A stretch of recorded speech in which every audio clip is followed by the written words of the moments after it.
प्रस्तावना। Rich dad poor dad. मेरे दो डैडी थे, इसलिए मेरे पास दो विरोधी दृष्टिकोणों का विकल्प था, एक अमीर आदमी का और एक गरीब आदमी का।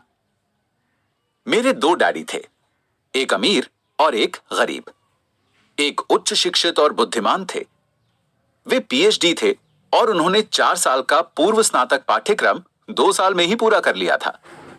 इसके बाद पढ़ाई करने के लिए वे स्टैनफोर्ड यूनिवर्सिटी, शिकागो यूनिवर्सिटी और नॉर्थ वेस्टर्न यूनिवर्सिटी गए, जाहिर है पूरी स्कॉलरशिप्स पर। दूसरे डैडी कभी 8वीं भी पास नहीं कर पाए। दोनों ही डैडी अपने करियर में सफल थे। दोनों ने ही जिंदगी भर कड़ी मेहनत की। दोनों ने ही काफी पैसे कमाए, लेकिन एक हमेशा आर्थिक परेशानियों से जूझते रहे। दूसरे आगे चलकर हवाई के सबसे अमीर लोगों में से एक बने।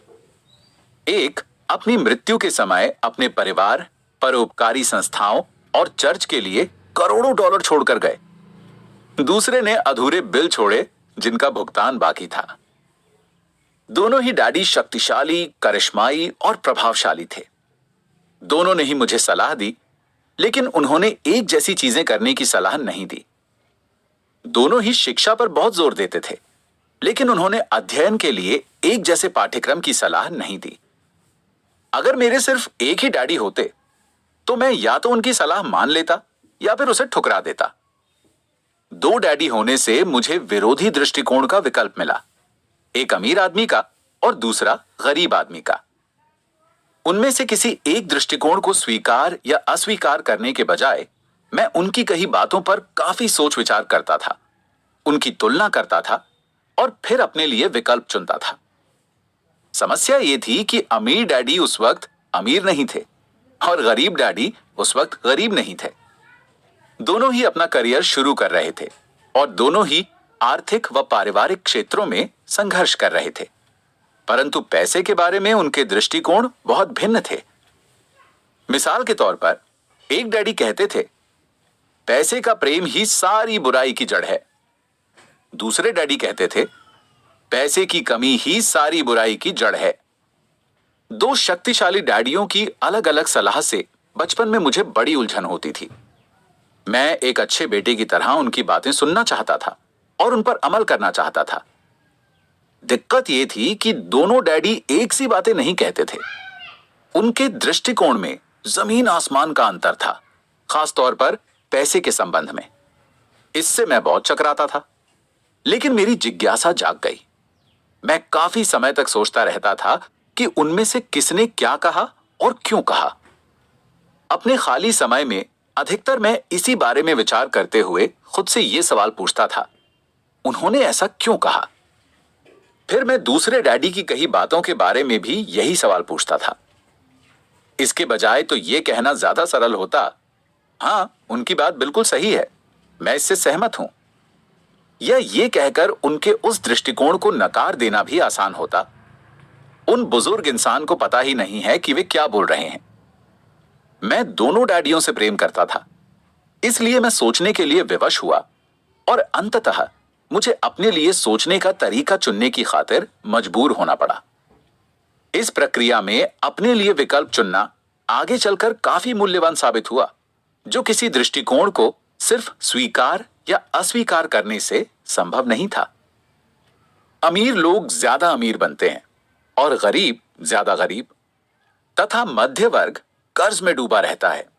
इसका एक कारण यह है कि पैसे का विषय स्कूल में नहीं, घर पर पढ़ाया जाता है। हम में से ज्यादातर लोग पैसे के बारे में अपने माता पिता से सीखते हैं। गरीब माता पिता अपने बच्चों को पैसे के बारे में क्या सिखा सकते हैं? वे बस कह देते हैं, स्कूल जाओ और मेहनत से पढ़ो। हो सकता है कि बच्चा बेहतरीन ग्रेड के साथ पढ़ाई पूरी कर ले, लेकिन इसके बाद भी उसकी आर्थिक प्रोग्रामिंग और मानसिकता तो गरीब व्यक्ति की ही रहेगी। दुर्भाग्य से पैसे का विषय स्कूलों में नहीं पढ़ाया जाता। स्कूल में वित्तीय योग्यताओं के बजाय अकादमिक और पेशेवर योग्यताओं पर जोर दिया जाता है।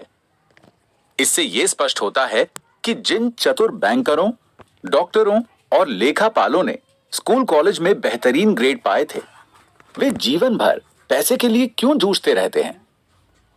अमेरिका पर जो भारी राष्ट्रीय कर्ज है वो काफी हद तक इसी कारण है क्योंकि जो उच्च शिक्षित राजनेता और सरकारी अधिकारी वित्तीय निर्णय ले रहे हैं उनके पास पैसे के विषय पर बहुत कम प्रशिक्षण है या जरा भी नहीं है।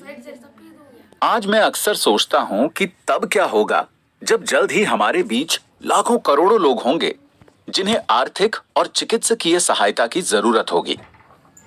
आर्थिक सहायता के लिए वे अपने परिवार या सरकार पर निर्भर रहेंगे। जब मेडिकेयर और सामाजिक सुरक्षा का पैसा खत्म हो जाएगा तब क्या होगा? देश कैसे बचेगा अगर पैसे के बारे में बच्चों को सिखाने का काम माता पिताओं के भरोसे छोड़ दिया जाएगा, जिनमें से अधिकतर या तो पहले से ही गरीब हैं या फिर गरीब होने वाले हैं। चूंकि मेरे पास दो प्रभावशाली डैडी थे, इसलिए मैंने दोनों से ही सीखा। मुझे हर डैडी की सलाह के बारे में सोचना पड़ता था और ऐसा करके मैंने इस बारे में बहुत मूल्यवान ज्ञान हासिल किया कि किसी इंसान के विचार उसके जीवन पर कितना ज्यादा असर डाल सकते हैं। मिसाल के तौर पर एक डैडी में यह कहने की आदत थी, मैं इसे नहीं खरीद सकता। दूसरे डैडी ने इन शब्दों को प्रतिबंधित कर दिया था। वे जोर देते थे कि मैं इसी बात को इस तरह पूछूं, मैं इसे कैसे खरीद सकता हूं? एक वाक्य कथन है और दूसरा प्रश्न है। एक में बात खत्म हो जाती है और दूसरे में आप सोचने के लिए मजबूर होते हैं। मेरे जल्द ही अमीर बनने वाले डैडी समझाते थे कि मैं इसे नहीं खरीद सकता कहने से आपका दिमाग किस तरह काम करना छोड़ देता है। दूसरी ओर, मैं इसे कैसे खरीद सकता हूं, यह सवाल पूछने से आपका दिमाग सक्रिय हो जाता है। उनका यह मतलब नहीं था कि आपका जिस भी चीज पर दिल आ जाए आप उसे खरीद लें। उन्हें अपने दिमाग की कसरत कराने का जुनून था, जिसे वे संसार का सबसे शक्तिशाली कंप्यूटर मानते थे। वे कहते थे, मेरे दिमाग की शक्ति हर दिन बढ़ती है क्योंकि मैं इसका व्यायाम कराता हूं। यह जितना ज्यादा शक्तिशाली बनता है मैं उतने ही ज्यादा पैसे बनाता हूं। वे मानते थे कि स्वचालित ढंग से मैं इसे नहीं खरीद सकता कहना मानसिक आलस्य की निशानी है। हालांकि दोनों ही डैडी कड़ी मेहनत करते थे, लेकिन मैंने गौर किया कि आर्थिक मसलों पर एक में अपने दिमाग को सुलाए रखने की आदत थी और दूसरे में अपने दिमाग का व्यायाम कराने की आदत थी। इसका दीर्घकालीन नतीजा यह निकला कि एक डैडी आर्थिक दृष्टि से ज्यादा शक्तिशाली बनते चले गए और दूसरे ज्यादा कमजोर होते गए। इसे इस तरह समझें, एक आदमी नियमित रूप से जिम में व्यायाम करने जाता है और दूसरा सोफे पर बैठकर टीवी देखता रहता है। इसका क्या परिणाम होगा? जिस तरह सही शारीरिक व्यायाम स्वास्थ्य के आपके अवसरों को बढ़ा देता है, उसी तरह सही मानसिक व्यायाम दौलत के आपके अवसरों को बढ़ा देता है। मेरे दोनों डैडियों के विरोधी नजरिए थे और इससे उनके सोचने के तरीके पर असर पड़ता था।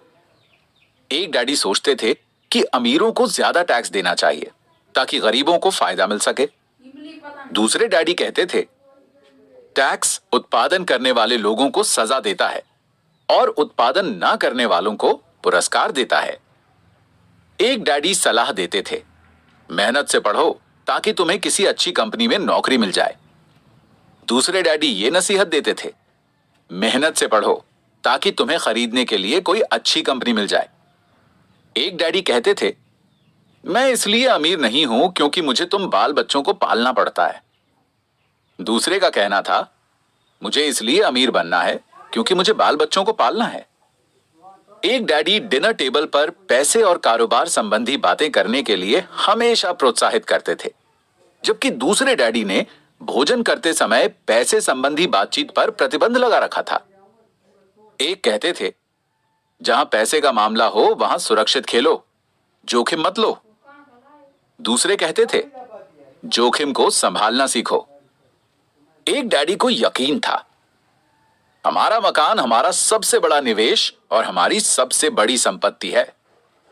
दूसरे डैडी का मानना था, मेरा मकान एक दायित्व है और अगर आपका मकान आपका सबसे बड़ा निवेश है तो आप संकट में हैं।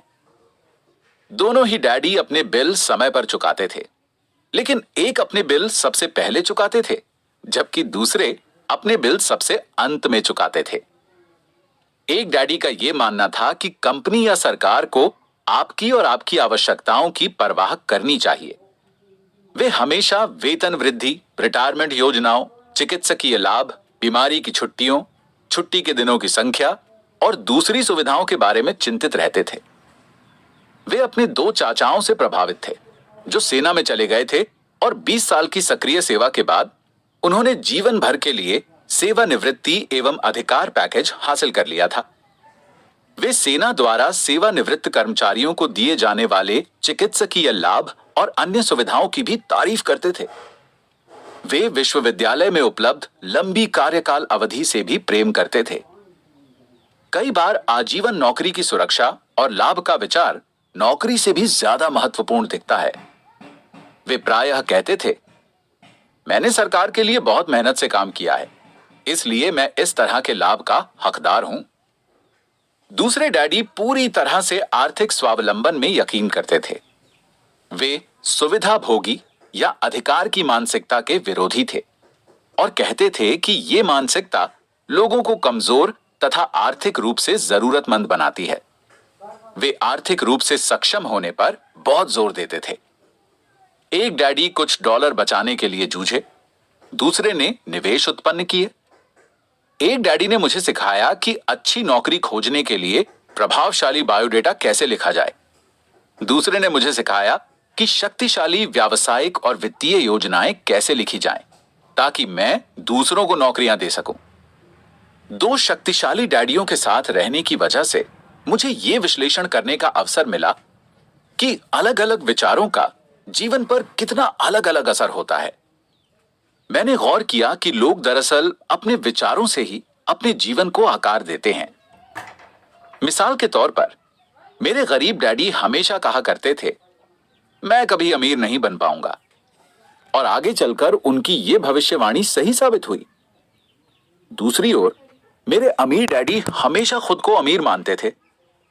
वे इस तरह की बातें कहते थे, मैं अमीर हूं और अमीर लोग ऐसा नहीं करते। जब एक बड़े वित्तीय झटके के बाद वे दिवालिया होने की कगार पर थे, तब भी वे खुद को अमीर आदमी ही कहते रहे। वे अपने समर्थन में ये कहते थे, गरीब होने और कड़के होने में फर्क होता है। कड़का होना अस्थाई है, गरीब होना स्थायी है। मेरे गरीब डैडी कहते थे, पैसे में मेरी कोई दिलचस्पी नहीं है, या पैसा महत्वपूर्ण नहीं है। मेरे अमीर डैडी हमेशा कहते थे, पैसा ही शक्ति है। हमारे विचारों की शक्ति को कभी नापा नहीं जा सकता, ना ही उनके प्रभाव को कभी पूरी तरह समझा जा सकता है। लेकिन इसके बावजूद बचपन में ही मैं ये समझ गया था कि मुझे अपने विचारों पर ध्यान देना चाहिए और अपनी अभिव्यक्ति पर भी। मैंने गौर किया कि मेरे गरीब डैडी के गरीब होने का कारण यह नहीं था कि वे कम पैसे कमाते थे। उनकी तनख्वाह काफी अच्छी थी। वे तो अपने विचारों और कार्यों के कारण गरीब थे।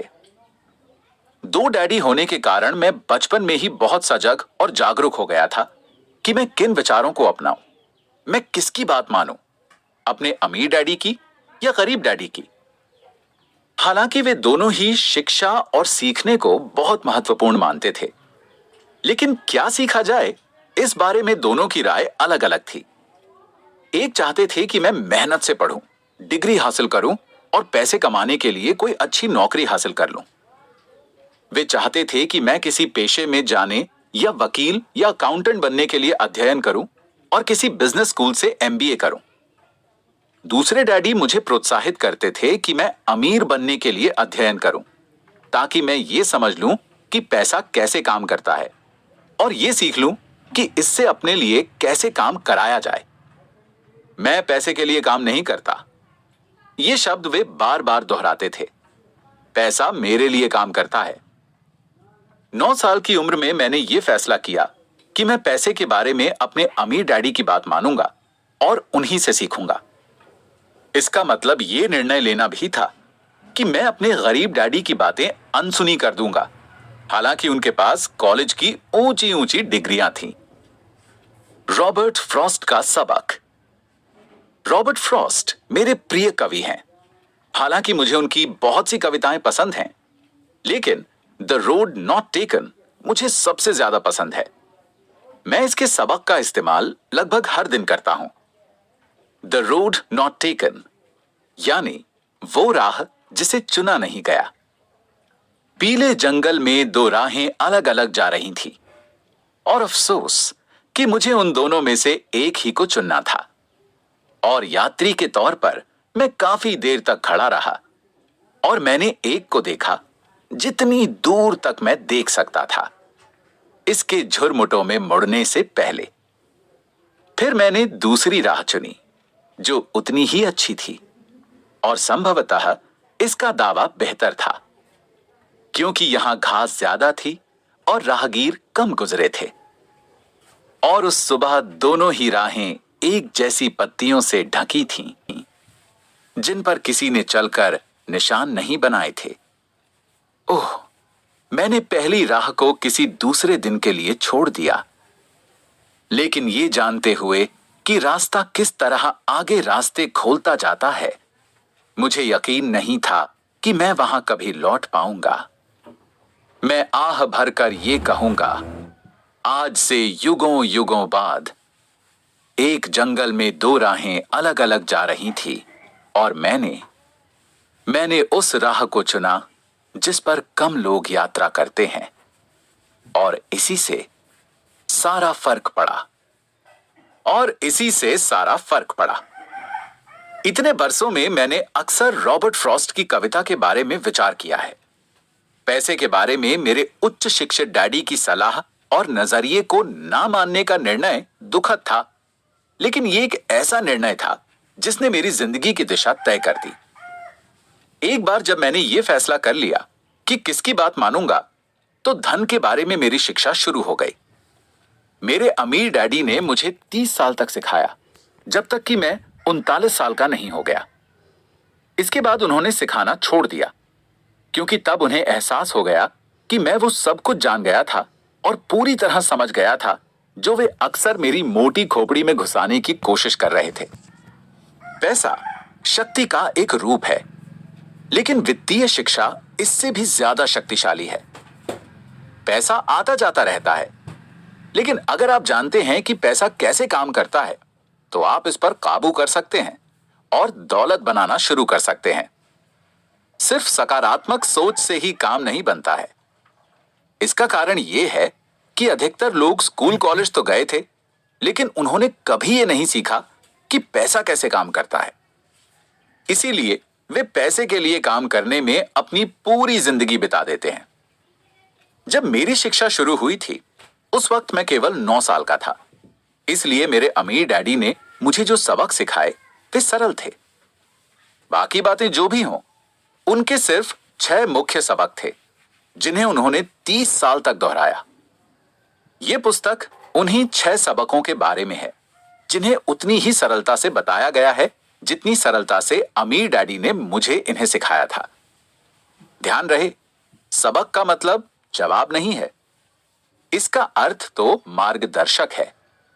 ऐसा मार्गदर्शक जो अधिक दौलतमंद बनने में आपकी और आपके बच्चों की मदद करेगा, चाहे इस लगातार परिवर्तनशील और अनिश्चित संसार में कुछ भी होता रहे।